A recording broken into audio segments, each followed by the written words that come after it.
వేములవాడ రాజన్నకు కొత్త గుడి. ఇప్పుడు 3 దశల్లో ఆలయాన్ని అభివృద్ధికి విస్తరించేయాలనుకుంటున్నమాట. తొలి దశలో 76 కోట్లతో ప్రధాన ఆలయ నిర్మాణిస్తారు. 33 కోట్లతో కళ్యాణ మండపం, అంటే భీమేశ్వరంలో స్వామి దర్శనాలు, శృంగేరిపేట కొనసాగంలో నిర్మాణాలు జరుగుతాయి అన్నమాట. చాతుర్య ప్రధాన ఆలయం తొలగించుకుంటేనే విస్తరణ చేస్తారని చెప్తున్నారు అనమాట. దీని గురించి చూద్దాం. అంటే జూన్ 10, 2025 నుంచి ప్రధాన ఆలయంలో దర్శనాలు కూడా నిలిపివేస్తున్నారని అనుకుంటున్నారు. వేములవాడ శ్రీ రాజరాజేశ్వర స్వామి దేవాలయాన్ని పూర్తి స్థాయిలో అభివృద్ధి చేసి విస్తరించే పనులకు ప్రభుత్వం శ్రీకారం చుట్టిందనమాట. 3 దశల్లో ఆలయం పరిసరాలను అభివృద్ధి చేయబోతున్నారు. ఇందులో తొలి దశ కింద జూన్లోనే ప్రారంభించాలని అనమాట. జూన్ 15 నుంచి ప్రధాన ఆలయంలోకి భక్తులను అనుమతించారనమాట. 2020 జూన్ నుంచి కేవలం నిత్య పూజలు మాత్రమే అర్చకులు ప్రధాన దేవాలయ గర్భాలను నిర్వహిస్తారన్నమాట. భక్తులకు స్థానిక భీమేశ్వరంలో స్వామి దర్శనం కొనసాగుతుందన్నమాట. ఏడాదిన్నర నుంచి 2 ఏళ్లలో మొదటి దశ పనులు పూర్తి చేస్తారన్నమాట. అప్పటి వరకు రాజరాజేశ్వర స్వామి దేవాలయంలోని ఉత్సవమూర్తులను భీమేశ్వరాలయంలో ఉంచి భక్తులకు దర్శనాలు, కైంకర్యాలు కొనసాగిస్తారన్నమాట. ఈ పనులకు సంబంధించిన గురువారం వేములవాడలో ఉన్నత సమీక్ష కూడా నిర్వహించారన్నమాట. మొత్తం పనులకు 550 కోట్లు అవసరం అన్నమాట. బీఆర్ఎస్ ప్రభుత్వం యాదగిరిగుట్ట దేవాలయాన్ని పరిమించిన విషయం తెలిసిందే. గర్భాలయంలోని మూరవేడ ప్రాంగణాన్ని అలాగే ఉంచి మిగతా మొత్తం ఆలయం స్థానంలో పూర్తి కొత్త ఆలయం నిర్మించారు. శతాబ్ద చరిత్ర కలిగి ఉన్న పురాతన ఆలయాన్ని తొలగించడం పట్ల భక్తుల్లో అభ్యంతరాలు వ్యక్తమయ్యాయి. ఈ నేపథ్యంలో వేములవాడ విషయంలో ప్రభుత్వం ప్రత్యేక జాగ్రత్త తీసుకుంటుంది.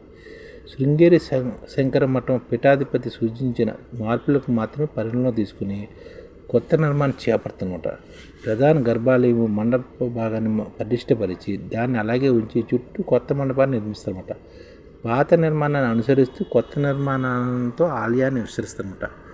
పురాణ నేపథ్యంలో ఉన్న ధర్మగుండం గుడి చెవురు ప్రస్తుతం తగ్గకుండా 40 ఎకరాల పరిధిలో నిర్మాణాలు చేపడతారన్నమాట. అన్నదాన సత్రము, క్యూ కాంప్లెక్స్, వసతి గృహాలు, 2 ప్రాకారాలు, కార్యాలయము, కోనేరు, కళ్యాణకట్ట, కోడిముక్కుల ప్రాంతము ఇలా అన్నీ కొత్తగా నిర్మిస్తారన్నమాట.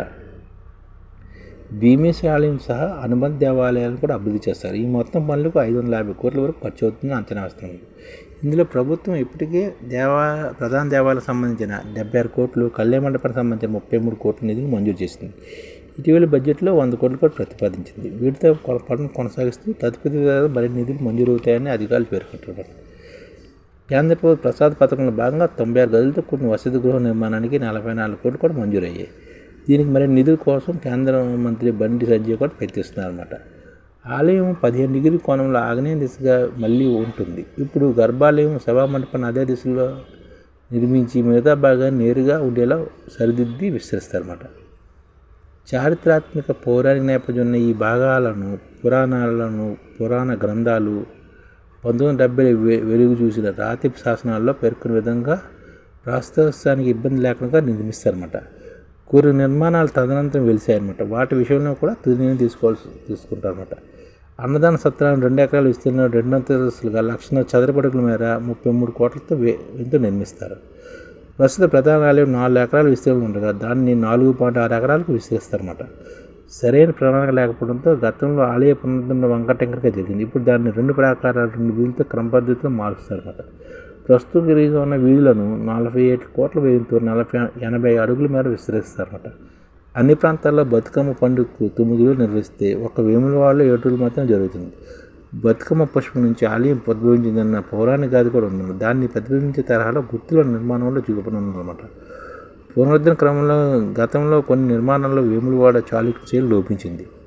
ఇప్పుడు కొత్త నిర్మాణం యావత్తు ఆ శైలిలో ఉండుతుందన్నమాట. అంటే వేములవాడ చాళుక్యుల శైలిని తోటి ఇది నిర్మాణాన్ని చేస్తారన్నమాట.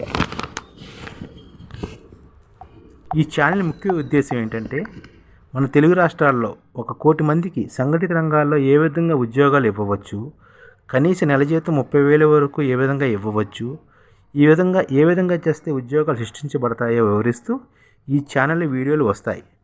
అలాంటి వీడియోలు మీకు కావాలంటే మన ఐడిఎఫ్ భాస్కర్ ఛానల్ని సబ్స్క్రైబ్ చేసుకోండి. ఐడిఎఫ్ అంటే ఇండియన్ డెవలప్మెంట్ ఫోర్స్. ఈ వీడియోలు చూసిన తర్వాత మీకు నచ్చితే లైక్ చేయండి, మీ ఫ్యామిలీ మెంబర్స్కి షేర్ చేయండి, మరియు మీ ఫ్రెండ్స్కి షేర్ చేయండి. Thank you. నమస్కారం.